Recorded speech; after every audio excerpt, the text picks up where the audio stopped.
So my name is Caitlin Wilson, and I am presenting around some of the stillbirth bundles, elements 2 and 4, and there is a partner in crime, Lisa Stevens, who sadly couldn't be here today because she's actually having to do her professional midwifery advocate course. But Lisa will be presenting at Hereford tomorrow, and if this is recorded, you'll be able to get a more detailed analysis of her, her element of the bundle. I'm going to do my best today to talk to Lisa's bundle, but as I said, if you access it on the YouTube channel, she'll be able to add a little bit more depth than myself on her bundle, because what Lisa and I did is we divided up the two bundles and we both went in for a deep dive into each of our individual bundles, and we've come together to put this presentation together. So this is Lisa and this is myself. Lisa got this off Twitter. I did beg her not to take this. This is France, hair flowing, wind in my hair, not a care in the world, and here we are today. And Lisa just wanted me to really ask and talk to you guys about why we're here today, and what is it about us, and why should you be listening to our presentation around the stillbirth bundles and the particular two elements. If you just go back one line, sorry. So Lisa has been a head of midwifery. Lisa has also worked for Public Health England, driving around a few of the initiatives, and certainly has a special interest in public health and its impact on pregnancy and maternal outcomes. And myself, I've been a consultant midwife, and I happen to be at one of the trusts that was the first adopters for the stillbirth bundle, and I was the lead for the implementation of that at that trust. And it had both its joys and its challenges, and so Eat, Sleep and Breathe, the stillbirth bundle, I have done that. So I can say with some authority I am well versed on the stillbirth bundle and able to do some deep dives into it. And so that's what really brings us here today. So a bit of the background. We wanted to look at the stillbirth bundle. It was launched in 2016, as everybody's aware. And Worcestershire and Herefordshire LMS wanted us to really look at what was going on with the two elements of the stillbirth bundle and how we can make some recommendations and improvements. And so that's what Lisa and I have done. So we've reviewed the published literature, local and national documents, and we related this to fetal monitoring and growth, and to provide an impression of the available literature and two aspects of the care bundle. And like I said, that's element 2 and element 4. Thanks.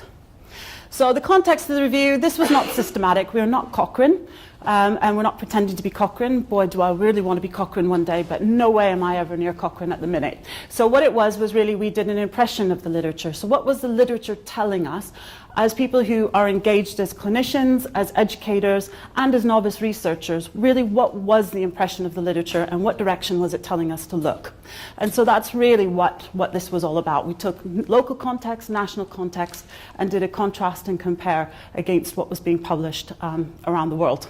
So randomness, a slight randomness. You know, sometimes you start with Google and then you move on to some of the other ones. And we did really comprehensive search through all of the main databases, Medline, CINAHL, even Google, because believe it or not, Google does throw back some really excellent stuff, but you do have to be careful of your referencing. So there was some randomness in it, in that we weren't doing anything systematic like it was being asked of a Cochrane review. So that's what that really means. And we looked at the grey literature. Lisa and I are joking about the grey matter these days, but it's grey literature that was included to provide really a local context based on what was happening nationally. So that's a little bit of background, just to give you some idea of where we're coming from. So the aim, so the impression of the literature, areas of best practice. We certainly wanted to see what was happening that was good out there. We also wanted to have some look at poorly evidenced practice and see where we could make some improvements locally and recommend up to national level. And we wanted to present some of the challenges that we know exist in practice today. So those are the 4 elements, not to go over, and we've just highlighted the 2. And moving on, sorry. Our methodology. So what we did was we had a look at the national context to start with, and then we went out to each and every one of the trusts, and thank you, many of you are sitting in the room today that we had conversations with. We really just wanted to dive in and have a conversation with the people who are delivering this on the floor day to day, what was happening and what was their impressions.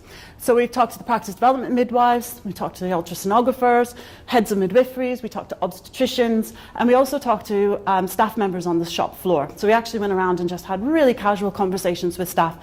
Nothing too pressured, just really how's it going, and basic questions around some of the safety culture that was existing in the units.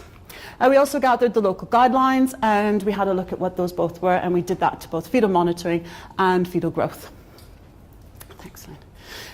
So our methodology, we gathered the national guidelines, published literature. I'm sorry, let me keep going. and our inclusion and exclusion criteria. So we really wanted to look at 20 years initially, but it varied in the studies. We wanted to look at some of the historical studies that underpinned it all, and certainly with fetal monitoring, there's a lot that goes beyond 20 years. We wanted UK evidence. We wanted published journal articles, so we wanted the evidence to be robust and empirical. And so these are search terms, and we can just skip over this because I'm sure if you really want to dive into this tonight, I can send them to you. You can look at all of our search terms and you can go forth and conquer. So this is Lisa's presentation, and she was really looking at fetal growth, and again, to get an impression of what the literature was telling us and where we should be looking. And she found 694 studies, and they were initially scanned for duplication because there was a lot of duplication found in these particular studies. She then looked in for the records and screened and excluded according to abstract details, basic search, students over there, methods, research, and full context articles were assessed for eligibility, and then she included 31 studies for critical appraisal, and the next one for grey literature. So she did risk assessment, 12 studies, and 10 of them were respective population cohort studies and one prospective cohort study. And with research, you know that looking backwards on information can be quite challenging because you don't necessarily know the context of which it was in. And prospective studies can also be open to the Hawthorne effect, which that is what you're looking at and studying at the time can also be influenced by simply just looking at it. So again, you just have to be aware of what's going on there. And so these studies often comprised of both elements and terms and findings. And what that means is what we found when doing this search was SGA and fetal growth restriction were interchangeable definitions in most of the research in the literature. And actually what needs to be teased out of it, and I think from our presentation this morning, is really identifying those babies that are at risk and not those babies that are constitutionally small and actually growing quite well and will continue to grow quite well, but those babies that are, as we say in the business, falling off their perch a little bit with their growth, it's tailing off, they need some sort of intervention. And so we found that actually those words were interchangeable, which made it very, very difficult to try and extrapolate that data in a coherent way. So the themes arising, this is what Lisa found. She said that variation in terminology, which I've just described. The quality of the literature was quite mixed. So there were some very good studies, but also there were some very limited studies out there as to what it was there. Stillbirth data, again, particularly with retrospective studies, was actually what was defining that stillbirth and what causing that stillbirth was often very difficult to determine. And one of the other things that they found was that looking at babies who had been stillborn and measuring them for their weight was actually slightly problematic, in that those babies had actually lost some weight by their definition of having died in utero for some time. So symphysis fundal height, we know that symphysis fundal height can remain problematic, but actually we're doing pretty good from our presentation today, which is very good to hear. The risk assessment again needs to be reviewed as to exactly what risk assessment we're doing for babies who are at risk for fetal growth restriction. Customized charts and the accuracy of ultrasound scanning. And again, our detection is improving all the time, and there's plenty of research going into how we can improve our ultrasound scanning every single day. Sorry, next slide. So the key recommendations from this. So it was very complex, and the quality of the studies and the data of what actually causes stillbirth was really difficult to tease out. There's growing evidence in the role of the pathological placenta, and again this was alluded to today, that actually more and more evidence is growing around that the placental function may be a key indicator towards what's happening with these babies, that their growth begins to tail off. The associated risks and modifiable maternal risk factors cannot be overlooked. And again, this comes down to smoking being a very big modifiable factor, obesity and pregnancy, but also there is some evidence growing around pollution as well, and the impact that pollution is starting to have in our cities. And as more and more people are moving into the cities, what does that have on the fetal growth restriction? So more key recommendations, whilst acknowledging the low sensitivity, and this is to do with fundal height measurements. It's a screening tool, so more research is required into looking at the fundal height measurements. Yes, we're pretty good at it, but we still have a prolonged way to go to make that a far more accurate and precise measurement. And there are a number of large international scale studies on customization, but there's no compelling evidence to either have them or not have them in any way. So, and again, there's lots of different evidence out there nationally and internationally around the use of customized growth charts, but right now there's not enough evidence to say that we shouldn't be using them, and so we need to continue to use them, but we need to use them correctly. and we need to follow those algorithms. So the algorithms that are created by Grow are very, very good if we're all using them the same way and if we're all using them consistently. So they're only as good as the user, and so that's why there's so much emphasis being put onto our training and our development around the customized growth charts, because they can be excellent tools if we all use them right. And so the whole clinical picture remains vital to enhance the individualized assessment in early pregnancy. So we've got to get these women onto the right pathway early, and we have to continue to assess them all the way through and not be too nervous to deviate from one pathway to the other if we need to, particularly the low-risk pathway to the high-risk pathway, if women are deemed to be showing signs that they need to go onto that pathway. So now on to mine, the fetal monitoring in labour. So there were two main areas of inquiry that I really wanted to look at, and they followed the Saving Babies Lives Bundle version 1, because of course NHS England wanted to steal all of our thunder and decided to publish version 2 1 week before this presentation. So you'll see some repetition in that, but looking at the fetal monitoring from the version 1 study, we pulled out two areas of inquiry. And those of you who know me know that the buddy system is a big fascination of mine and a big interest of mine, because I'm really curious about what it does in our practice. And because it is recommended so much in all of our documents, Saving Babies Lives Bundle, Each Baby Counts, CNST, the buddy system approach to CTGs and to fetal monitoring appears time and time again. And the other one is the teaching and learning for improved fetal monitoring. So that is all that we were talking about, the assessments, the teaching of CTGs. And fetal monitoring as a whole, because we do know we're still just not getting it right. Okay? So I'm going to break this down. I attacked the buddy system one first, not attacked, reviewed the buddy system one first, and then I went on to the fetal monitoring. So I'm going to do both what I found and the recommendations simultaneously. So what I found was this includes the fresh eyes and the fresh ears, and you'll see more and more that fresh ears is creeping into the literature. So you'll see that the recommendations, particularly in version 2, although it's not explicit, it is within that document about talking about a fresh ears review. And I'll go into a little bit more on that as I go through this presentation. So I will be talking about fresh ears and fresh eyes reviews, but the fundamentals between both of them are almost exactly the same. So I will use them slightly interchangeably. Any questions, just throw your hands up. So the evidence base is quite limited. So when I actually did a search for fresh eyes, I actually couldn't find any studies to talk about what fresh eyes did or any evaluation of fresh eyes. So what I did find was it came out of Leeds way back about 10, 15 years ago, when actually it was a response to a local issue. Not unlike the issues that we're seeing today, where fetal monitoring and escalation were proven to be a problem. They were repeatedly coming up in their case studies and their case reviews and through their governance system, not unlike what we see today. And they felt that actually this would be a good response to eliminating those errors.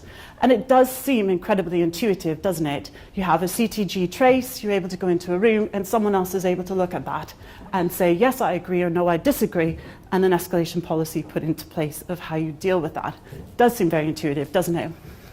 However, we know that problems with checklists do exist. So Provenost, and do forgive me for mispronouncing his name, is the king of checklists. He comes out of the United States. Has anybody heard of him? He has the title of King of Checklists. Now, if you had such a title, he's got it. And basically what he did was he began to look at how checklists could improve safety.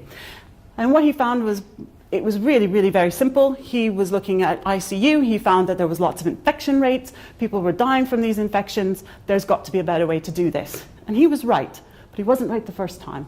And we'll need to talk about why that is a little bit later on. But what he found was that he made a very simple list. Wash your hands. Now you take out the equipment, you do aseptic technique, you wash your hands again. And he made a very, very detailed list. The first place that he implemented it, Johns Hopkins, it didn't go down very well. But the second time he did in Michigan, it actually went down a storm, and they reduced it down to 0. So actually their infection rate was almost 0 as a matter of just following this checklist. And you'll often hear in healthcare, particularly in the UK, talking about the Michigan effect and how healthcare checklists can really make things a lot safer. But they have to be done well, okay? And that's the key part of it. And I'll go into a little bit more about well in my recommendations. So the variance in execution, so what we did find is when we went into local trusts, and certainly from a national perspective, there is a variance in the understanding of what fresh means and fresh eyes. And I bet if I did a survey at the table of what all think a Fresh Eyes review consists of, I probably have about 20 different themes from you all as to what that actually constitutes. So there's no consistency in what our approach is around the Fresh Eyes. And so that also includes our escalation process. We have a robust escalation process. It's there, but the interpretation of how to do it and when to do it is slightly different depending on who you talk to. Okay, and so that was a very interesting finding that we had almost straight away when we started talking to staff, was that this was something that we observed from them, and it certainly warrants further investigation. And the culture of safety is key to positive execution. So again, staff really need to know what it is that we're doing. And just because we've achieved good compliance doesn't necessarily mean that we have a culture of safety. And I think the WHO checklist is probably a very good demonstration of this. Internationally, boys, the WHO checklist made an absolute difference for lots and lots of people. And the checklist compliance is very, very high. But in some places, more the West than in other countries where it has been very, very successful, actually, although our compliance of doing the checklist is quite high, the little elements in between, so when it's actually, do you know each other, you've introduced to each other, those elements were missing from it. So the compliance of, yes, we do the checklist was good, actually the elements within it needed improvement. So we have to have the whole cultural approach. So the recommendation. So again, the full evaluation of what Fresh Eyes means. And this would be really a recommendation of going out there and taking a really deep dive into the culture of around what Fresh Eyes is. And it's exactly what I said, that exploration of what staff are saying. Because it is paramount that if we're going to make any difference in our culture of safety, if we're going to improve it, the ideas have to come from the top, but the implementation has to come from the bottom. The people who are living and breathing it, because no matter what, there's going to be holes. And if people can find ways around a loophole, they will find it. And so that's how we need to eliminate all of those to make it a really, really robust process. And from that, we really need a clear definition of what is Fresh Eyes. So what is it that we're trying to achieve? What is it that we're doing when we walk into that room to review that CTG? What is going on and why are we doing it? And again, the teams need to be very much aware of why. And again, this is why Provenost, again, forgive me for mispronouncing the name, why it failed the first time at Johns Hopkins. It didn't fail, but it didn't take off the ground and it didn't have the results that he was hoping for, was because the team didn't buy into the why. Why it worked in Michigan was because every single member of that team knew exactly what they were doing and why they were doing it. So they were going into the room, and if we were thinking about the buddy system, we're going into the room to ensure that this CTG is still normal and that this pathway is still the correct one that we're on. So again, the top-down ideas. Fresh Eyes should include women, birthing partners, and all clinicians, not just about the CTG. Now, I know this isn't rocket science, we say this every single day, but again, it has to be much, much, much more than just the CTG, because we work in incredibly complex environments with complex things going on. Women are not black and white, we're not CTG good, CTG bad. There's all sorts of other things that are happening within that room, and we need to take that into account. And I put in the inclusion of staff in the review of regular intervals. And this is also looking at our staff. We know the Wellbeing study that recently came out. Everybody's heard about the Wellbeing study from the Royal College of Midwives. The RCOG has also recently produced their evidence around the culture that's in obstetrics. And it wasn't found to be particularly favourable in either account. Obstetricians and midwives, we do have a high moral burnout in our staffing groups. And perhaps we need to take a step back as our own clinicians and start to look after each other. Again, this isn't simple, this isn't difficult stuff. It's really easy stuff. So maybe part of when we go in to do Fresh Eyes is we take Fresh Eyes on our staff as well. How are you doing? Are you okay? Have you had a cup of tea? Have you been to the toilet recently? How can I help you, and is there anything that you need? And maybe a little bit of buy-in towards our staff might make an improvement as to the whole culture of safety surrounding the Fresh Eyes review. So it's just a thought. Fresh Ears, it is a little bit problematic. And again, it does appear in some of the documents. It is coming out more and more. And it's not, I think it's something that's going to be introduced, but I think we need to be really, really careful about it. And again, like the Fresh Ears, we really have to develop a robust education plan as to why we're doing it and how we're going to do it and how we're going to monitor it. And again, a lot of the kickback probably around Fresh Ears is around in midwifery environments. There's often only one midwife who's actually looking after that woman until the point of second stage. Particularly if you're looking at home births and freestanding birth centres, It's going to be a real challenge to implement this. And how do we do that if we're going to do it effectively? Or are we at risk of developing a two-tier system where women in hospital will get a fresh year's review, but if you happen to be at a home birth or in a freestanding birth centre, you might not. So I'm not saying that this doesn't exist, because again, it's got to be a good thing where we're actually double-checking each other, we're supporting each other, but not in a penalty kind of way, not in a way that we're criticising each other, but in a way to learn and develop and make sure that we are creating safety. I think we just need to do it with a bit of caution and make sure that it's really, really robust. And so teaching and learning around the fetal monitoring. So again, fetal monitoring remains problematic. We know that it still appears in about 70% of the cases that go to litigation, has something about CTG monitoring or misinterpretation and escalation. It still exists. And CTGs is the best that we've got right now. It is the best way that we know how to try to identify babies who are at risk of hypoxia, and we need to use it, and we need to use it well. So the LMS across of it showed compliance with this bundle. So the recommendations with local variants in the program and management processes, each of the LMSs, each trust in the LMS, both demonstrated that there was a robust learning package in place, that there was a way to assess, because you'll know in version 2 there's lots to talk about the assessment, but there was variance. There was variance in how this was executed, there was variance in the management process, what happens if staff don't pass, what happens if staff are struggling, and what happens if staff don't actually complete it as well. And at local level we did find some significant variance in that. But you're not alone, because if you read the evaluation from Spire, the same thing appears over and over and over again, that actually the evaluation of CTGs, the education program, and certainly the compliance with an assessment is quite lacking across the country. So it's something that we really do have to pay attention to. Intermittent auscultation was significantly underrepresented, and that's what we found across the board, was actually outside of the teaching package, which is mandatory at not Wye Valley, at Worcestershire, but not at Wye Valley. There was absolutely no teaching around intermittent auscultation, and around 30 to 40% of our women are eligible for intermittent auscultation. So that was a void in practice that we actually identified, which probably needs to be addressed quite urgently, in the sense that we need to bring that up to become equal with the CTGs. So that was that. And most elements of the version 2 element were all taught in isolation. And we found this fascinating, because if you've read the version 2, which I scrambled to do the other week, it's now talking about introducing human factors and situational awareness into CTG training, and into training in general. And what we found was actually the trusts were delivering this, but they were delivering it in isolation. So you would attend your CTG training over here, you would attend your human factors over here, and maybe a little bit of situational awareness thrown in between the mix. And so going for a nice big thought was that actually we need to combine them all together, because CTGs do not happen in isolation. Human factors affect everything that we do. Situational awareness is not in isolation of either human factors or the CTGs. So all of it needs to be brought together into one really cohesive program. And what my recommendations were was that actually we get a really, really robust group of people together to deliver this.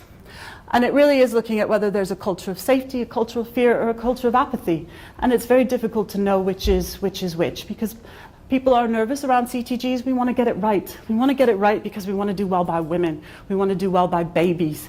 And we want to learn, and we want to learn from each other. And we've got to create the environment in which that exists. So the recommendations are: face-to-face learning was excellent. And again, that rated really, really well. When we talked to staff around their face-to-face learning that they had around CTGs, loved it, felt they got an awful lot out of that. And it has evaluated really, really well at Worcestershire Acute.